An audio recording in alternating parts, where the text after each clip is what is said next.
Okay. We're recording? Yeah. Okay. Hi, guys! Hello, and welcome back to episode 2 of the Salad Bowl podcast. So we're gonna cover a few things. We do have an Instagram. It's at the Salad Bowl podcast, and we post pictures from the episode and all of our sources there, because sometimes you forget to mention it, but everything's on there. And then we also have an email, and it's thesaladbowlpodcast@gmail.com, and you can send in personal stories, and we're going to read those, and those can be our weekly side salads. Yes. So if you have something that you'd love to share, we'd love to hear it. Or comments, questions, concerns. Anything that you really want us to research and talk about, that's also, we'd appreciate that. New ideas. We have a whole list of stuff, but what you found might not be on our list, and that's something we'd love to incorporate. And we also have a YouTube, which is just another place for the podcast to be found, in addition to iTunes and Spotify. Yeah. So I think I go first this week? Yes, you go first this week. Okay. So I decided to do a conspiracy theory. I'm so excited. I haven't heard any of these. And I did the Titanic because that was like a huge blockbuster movie. Like, everybody saw it. I remember seeing it. I was still pretty young when it came out because my sister bought it. And when the ship was sinking, I used to go in the kitchen and like hide behind the wall that like was like literally 3 feet, and like peek out behind it and still watch it while the Titanic was sinking. So for people who might not necessarily know what the Titanic is, it's a British ocean liner that was commissioned by the White Star Line, and it was one of 3 Olympic class liners at the time, and it was the biggest and most luxurious.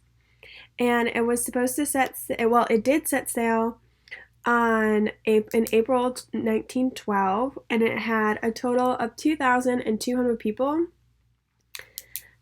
And with 4 days into the journey, the ship hit an iceberg, and it caused it to sink, and it had a total of 1,500 deaths. It's literally the thing of nightmares. Yeah.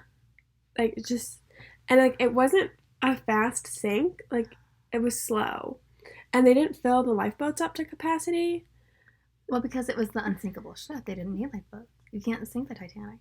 Well, even, like, the lifeboats, like, if they were able to have, 21 people, they only had, 11. Yeah, but they didn't have enough lifeboats on deck, period. Yeah, and some of the theories, I didn't find it anywhere, but, some of the theories I've heard, growing up, because, I did a project, 3rd grade, which was a really long time ago, they, shut the doors, so, people couldn't get up. So, I don't know how true that is. That's just something that I've heard. And, that could totally be a separate conspiracy theory. And Kelly and I both married into a cruise family. And, I always think that at some point when we're on the ship, I'm like, dude, what if we just woke up and there's water in our cabin? Yeah. But,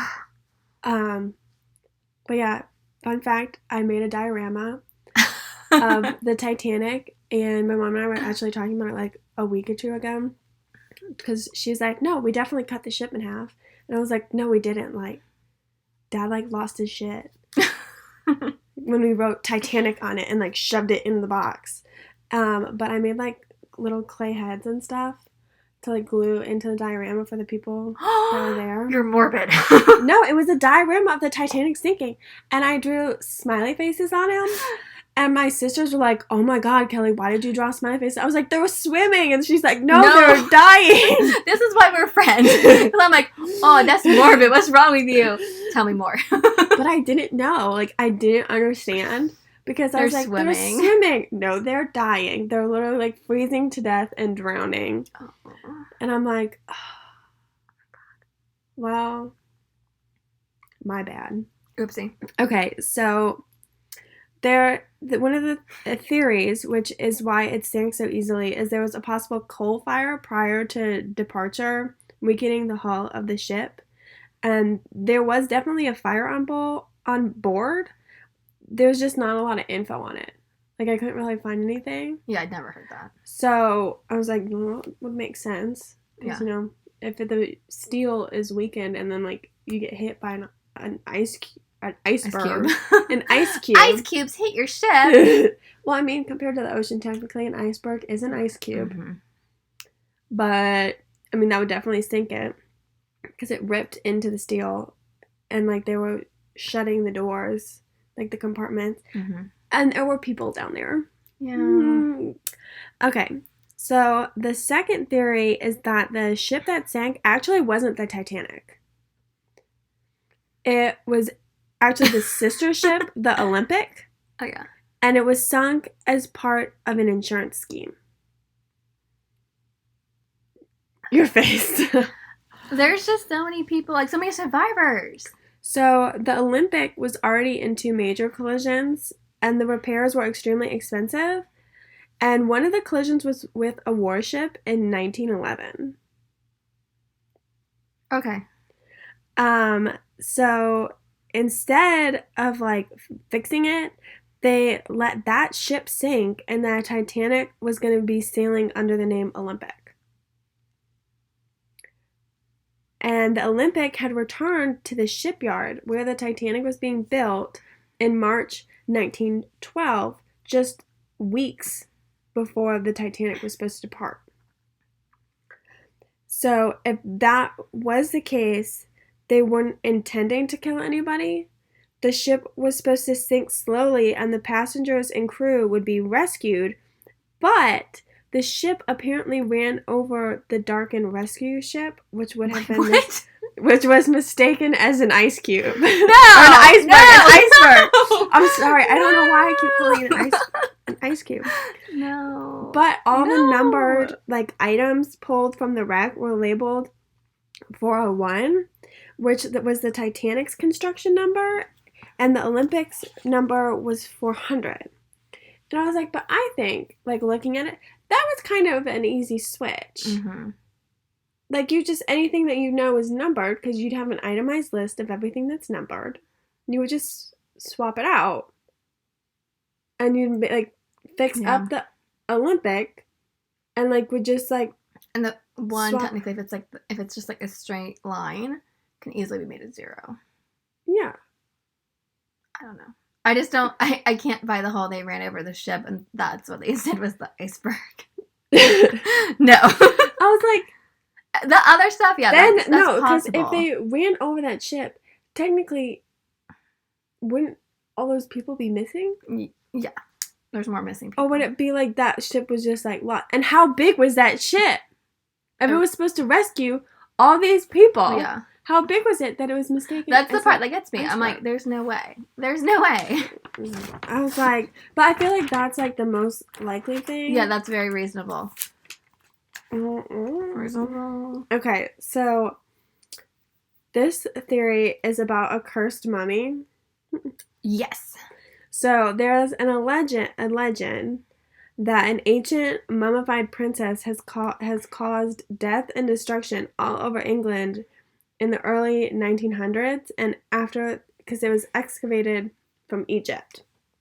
And, like, there's a bunch of curses and stuff about the Egyptian and, like, King's Tut's tombs, and, like, even in the movie The Mummy, like, all those people that opened the thing, they all died and became Imhotep. Well, we don't mess with dead bodies, people. No. That's no. So the British had apparently had enough of the mummy, and an American bought it and was going to take it back with him to America on the Titanic, and that's what caused it to sink. Oh, no. So this theory was technically debunked because the ship hit an iceberg. But, like, did the mummy cause an iceberg?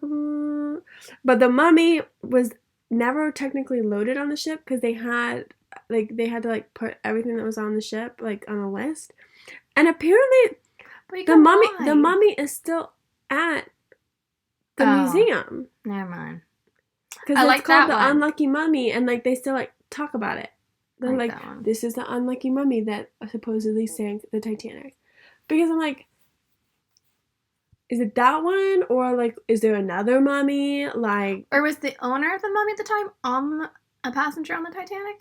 It's, like, bad juju. Yeah. Gonna get you. Maybe, like, he was gonna come back for it, and he was trying to don't know how museum stuff works. That's not my job. I just go to the museums to enjoy them. Dude, this girl loves museums. Like, loves them. Like, I enjoy a good one. She loves all of them. Dude, I'm getting married in a museum. Yeah, she's getting married in a museum. But yeah. Well, when I was little, we would go, and they had, like, a little mummy exhibit that was... No, I've never seen one. And they had, like, the mummy cloths, and we would wrap up in them. And then, like, we realized, like, how disgusting that was because everybody put that on their bodies. I'm learning that Kelly's kind of morbid today. I didn't really know that. I've known her for, like, 3 years. What's wrong with you? You're more screwed up than I am. I mean... Oh, I'm going to take my turn, too, today. But, like, they had a mummy and stuff, and, like, all sorts of things. We should just wrap you in toilet paper.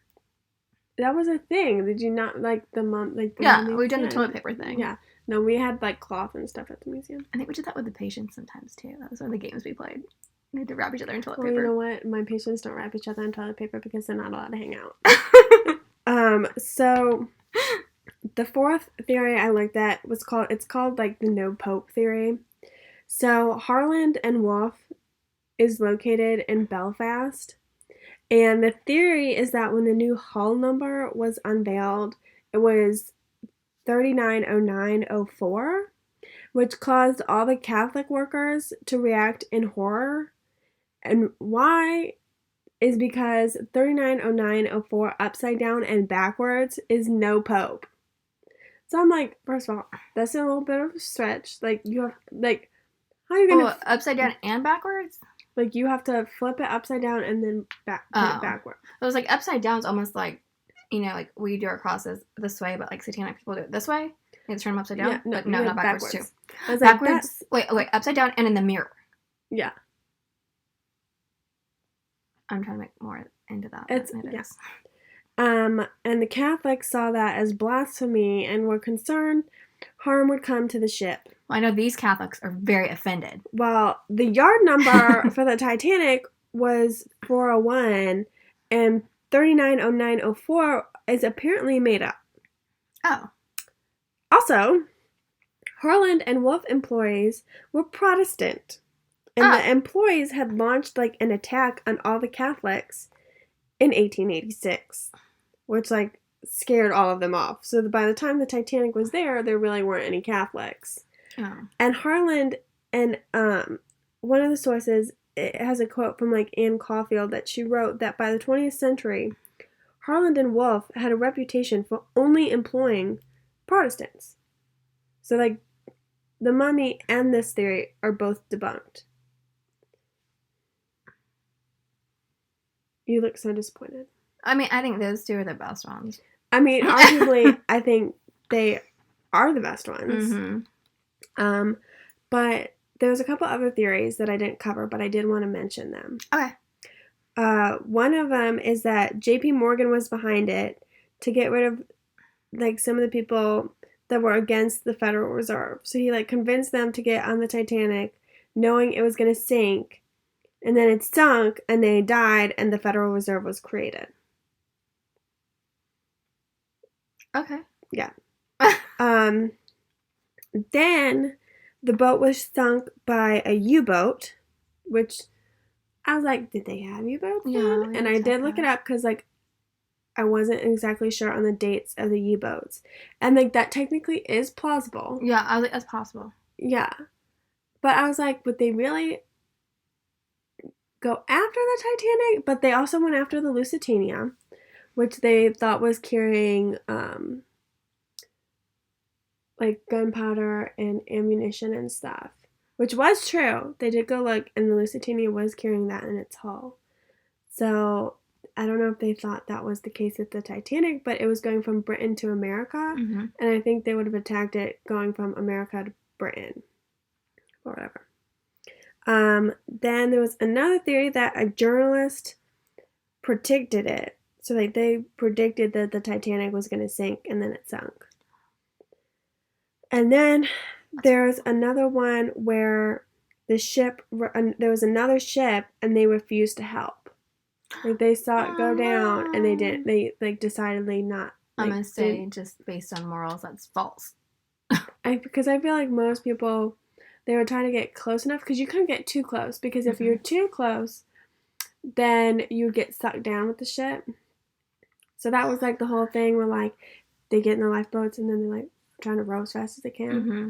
Which like I feel like the movie accurately depicted them like trying to get away from the ship because if you were too close, you would get sunk down with it. And then there is a fan theory that Jack Dawson is Jay Gatsby. I love that one. That's like my favorite. Because Leonardo DiCaprio plays both. But in the movie, you see Jack die because he lets Rose stay on the door and he just like hangs on and then he like dramatically sinks to the bottom of the ocean. Because he didn't try. But there's like, I didn't look into this, but like I've seen various things where like if he had also been on the door would have submerged ever so like they both could have fit in the door. Yeah. Like I've seen the was proved. They could have fit on the door. Experiment thingies. But the door would have sunk down like enough that water would have been going over the board, like the board. It's a board. And then they probably both would have froze to death because they would have been in the water. So sad. I'm sorry, this is so sad. This is horrible. Yeah. So. And I've had that nightmare a lot. I forget what it means, but it's like you're on a beach and the wave comes and the wave is like 5 stories tall and it like sweeps you away. So tsunami. Yeah, I guess like it's like a tsunami, but it actually means something. It means like you're afraid of failing or like something like that. I've had it a lot growing up and like similar to like the one where your teeth fall out of your head or that you're falling. Yeah. Okay. They all mean things. I used to know what they all 3 meant and now I don't remember. Well, I am always very cautious when we go on the cruise ship. Like, as annoying as that whole Mustard drill. Mustard drill is it mustard or mustard? I say mustard. That's totally wrong. It's probably mustard. I think it's mustard. Whatever. I say things that are wrong all the time. I don't work on a cruise ship. That I don't need to. And I don't think I've seen it. Okay. Recently in print, so I'm gonna say mustard. That's totally wrong. Okay, so the lifeboat drill. Yes. Well, like everybody's like super annoyed that like we have to do it. We have to do it. It's actually kind of important. And they've changed it. When I first started cruising with my husband before we were married, you had to go on deck. And then my husband and I got married on a cruise ship, and we got to do ours in the one of the dining rooms in my wedding dress. And now like we went on one last year, and then they make you go back out. Yeah. Because I had been one, and, like, we just all had to, like, gather where we were, and then, like, we were like, they, like, told us, like, what lifeboat number or whatever we were going to go on. Which then, I always think that, too. When we go left. up to that, I'm always like, could you imagine, like, they just call us because something bad happens, and all those people just rushing? I'm like, it's going to be chaos. Complete chaos. Like, it's like someone yelling fire, essentially. Yeah, on the cruise, like people are like, and don't get us wrong, we love to cruise, but that's the only thing I'm afraid of. Of like the ship sinking. Well, I'm always like, oh my god, I'm gonna lose all my stuff. Because I like my things. You're gonna have probably like your phone on your person. Yeah, but what if you're not in the room? We always take our phones. I didn't. Oh, well, that's your fault. You should take your phone with you in case we die. Well, I mean, obviously I clearly have to, but like I have my camera and like all my pictures and stuff. You're fancy. I don't do that. Well, that's because I take pictures of your child on my camera. Yeah, I was like, and then like for me as a parent, like I have a small child, like you have to pick your kids up because like what if someone tramples your child? Yes. I don't know. Anyway. If you're going on a ship and they have the lifeboat drill, make sure. Well, they put the wristbands on the kids. Yeah. Of course, my son takes it off because he's like, "This is not cool." Well, you know what? I didn't. He kept it on like half the week last time, but it came off. Firstly, he just like rips it off. Make sure you know where your children are, and if they are teeny tiny, and that should happen, please pick them up. Yeah. Because I would hate to hear something like Black Friday happened on a cruise ship. Because in general, like, that's really sad and scary. But, like, it's going to be complete chaos should that ever happen. So Well, please be mindful of your children. Be mindful on the cruise ship, but also have fun. It is lots and lots of fun. We love them. I do. I got married on one, so I would tell everyone to do that. Like, it's fun. It's great. Don't be scared. It rarely happens anymore. Yeah, like, bad things rarely happen. And, like... Fun fact on cruise ships, people go on cruise ships all the time instead of, like, doing nursing homes. Like, they just, like, cruise. And apparently, like, so they have to go check on some old people because they don't come down for dinner for a couple days. And, like, they'll go knock on their door and make sure, like, if you don't show up for dinner, they will knock on your door to make sure that you are alive. Mm-hmm. Because apparently they've had some old people die. Yeah, they take really good care of you. Like, when I got married, I was shocked how the whole staff, I swear, on the ship knew me and my husband and knew we were the bride and groom. Like, I'd be standing in line for, like, hot dogs, and they would come get me and be like, oh, the bride does not wait. And I was like, what? Okay. Moving on. Speaking of dead children, are you done? I am done. That's it. Speaking of dead children, I'm going to tell you about an urban legend that I was told as a child that was fact. It was not presented as a story that wasn't real, like, this is true life, this happens.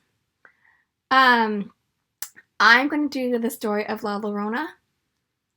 So when I was probably, I'm going to guess about 4 years old, I have 4 siblings. My sister's friend at the time, they were probably 18, 19 years old. But it was shortly after Halloween, and my sister's friend, I cannot remember his name. I'm going to call him George. Well, George scared me that Halloween real bad with a costume. And so he came over a few weeks later, and he was like, I'm going to get her again. So it was nighttime. It was fall. I remember it being cold outside. We were sitting on our front porch. And I'm from Northern California. And so he told me about La Llorona. He told me that there's a man and a woman, and they have 2 small children. I've always been under the impression they were a boy and a girl. And her husband ends up leaving their family and starting a new family with another woman. And so the wife is so enraged by this that she takes both of her kids down to the river and drowns both of them. And at the time, we lived across from a park that had a creek that ran underneath, like, part of the park, which you could see from the house. Literally look over from our porch, and there's the creek. Kind of like how my house is now. Yeah. But, and I remember knowing that, like, when it rained, that creek did fill up. You could totally drown someone.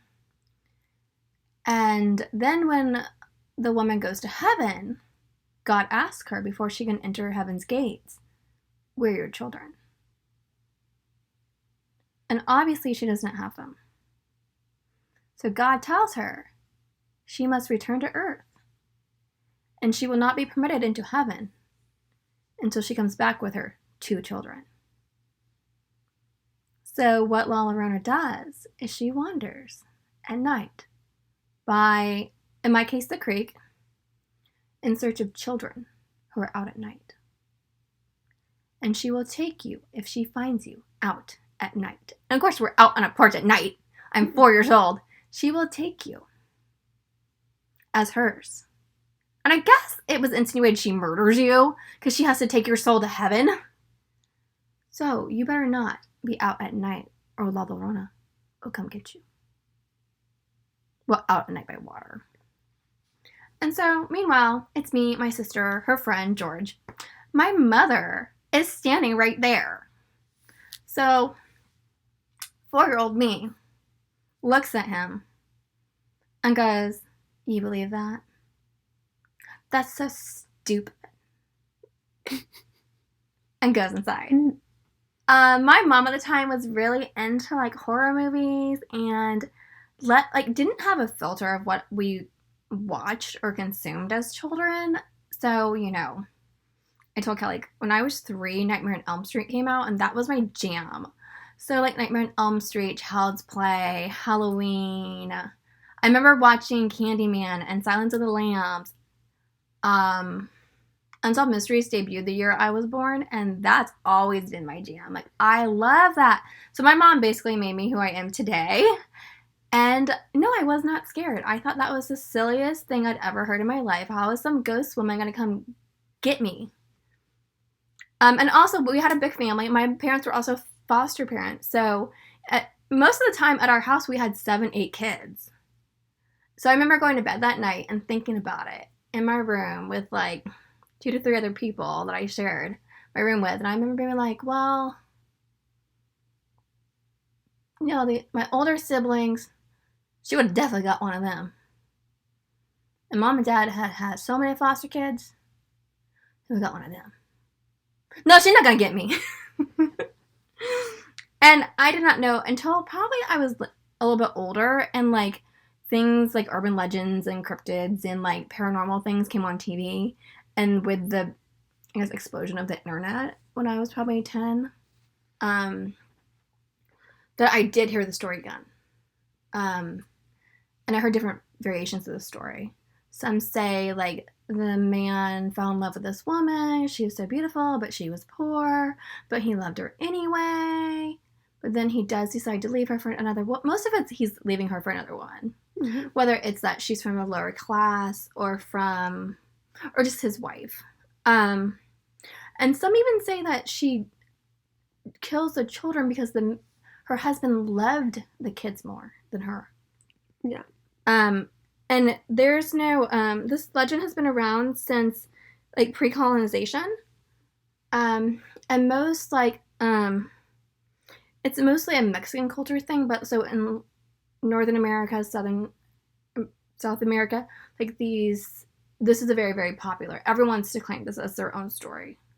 Like, oh, no, it's from our city, or it's from our city, but they've been telling the story for years. It's mostly a cautionary tale. I thought it was a cautionary tale for your kids not to go near water. Apparently that's wrong. I thought that my whole life. Apparently, according to like urban legend people, it's a cautionary tale for your children not to be out at night. But she's by water. I would say it's both. Because she like cries. Yeah, she cries. And they say that you can hear her crying for her children.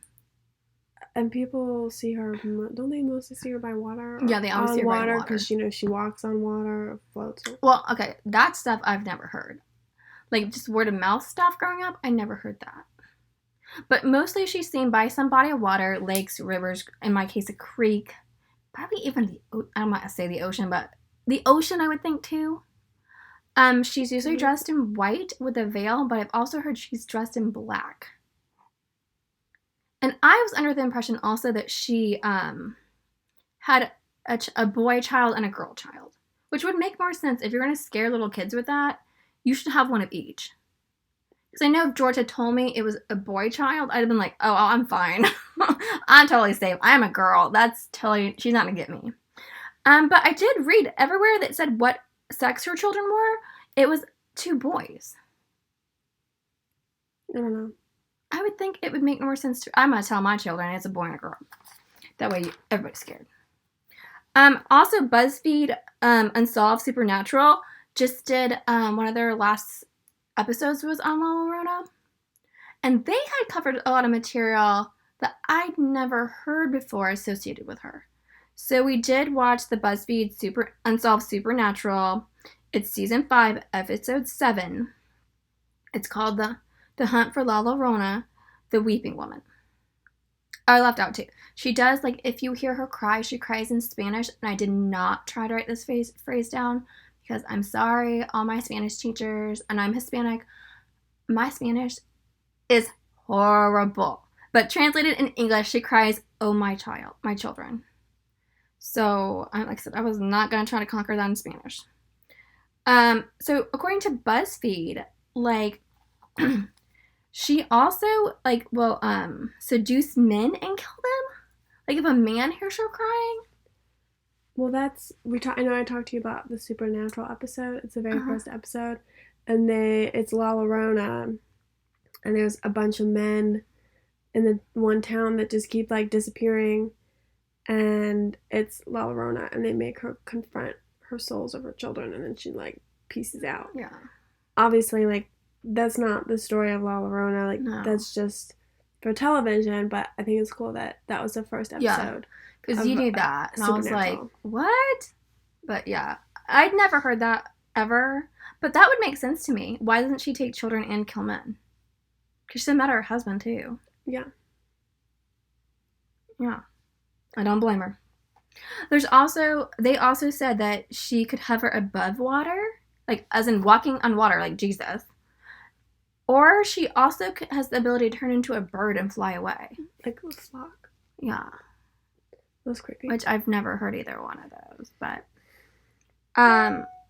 also there's also many reports of people seeing her in America, in California, in New Mexico, and even as far as Chicago. So people have seen that woman in white. There's so many tales of women in white by water, which not all of them are lumped into La Llorona. So I don't know. I mean, we live by a body of water, and there's supposedly a woman in white by our body of water too. So Kelly was like, "Is that La Llorona?" I was like, "I don't want to find out." Well, I'm very much of we can go look, but nobody's getting out of the car. What? And yeah, okay. Okay. But if we go look, what if we hear her crying? Well, then we gonna keep on driving. Okay. I'll crack my windows and turn the radio off. You have to turn everything off, right? Isn't that how that works? I feel like if she's crying, I'd be able to hear her over my car. I don't want to turn my car off. No, you have to turn everything off. Like those things. It's like that's why they do all the ghost investigations in pitch black. It's an energy thing. You gotta turn everything off. We went to this place in Statesboro, and the guy made us turn everything off. He was even like, turn your phones off. I was like, no. Wait, did you go to the meat factory? No. It's by an old railroad track, and it's, Oh, isn't that the school bus one? Mm-mm. It's, sorry, different ghost story. Hold on. It was, it's a railroad track. That's in South Georgia. So they say you can see the slave, and he's working on the railroad track. Everyone saw him, but William saw him. My husband saw him, and he does not believe. He saw this man working. It's a residual haunting, and that means it's like a tape that gets played over and over and over again. He does the same motion over and over again, where he's literally working on the tracks. And at some point, he does stop, almost like he hears you, and he turns around and looks at you, and then goes back to work. I did not see him. I stayed in the car with our dog, who at the time was like 2 months old. He's tiny. And I was like, I'm not turning my phone off, and I'm not going to get out. It's like down this little dirt road. I don't know where it is or anything, but it was so scary. I was like, no, thank you. But anyway, supposedly if you hear her cry, like, you're going to have misfortune, or you're going to die. Well, I feel like there's a lot of people that have, like, seen her or heard her crying and like, lived and tell about they it. were fine. Yeah.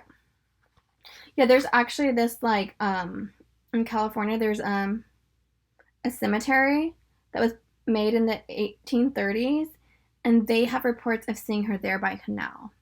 And they also have like this little shrine thing they built in this chapel for her.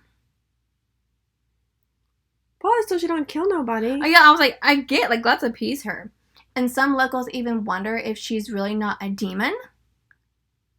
That's a stretch for me. If she's dressed in black, I could see it as a demon, but I feel like most people see her in white. And normally, like, if you're in white, I wouldn't necessarily associate that with something. I mean, like, obviously, like, it's a negative thing, but I wouldn't necessarily associate that with, like, evil. I don't get that from that story. I could be wrong, but I don't get that from that story. Obviously, if you're taking people's kids and murdering them, like, that's disturbed, but... Okay, and also on that episode, the guys go to La Llorona Park in New Mexico. It is in Los Cruces, New Mexico. They have this giant park that they've named after her.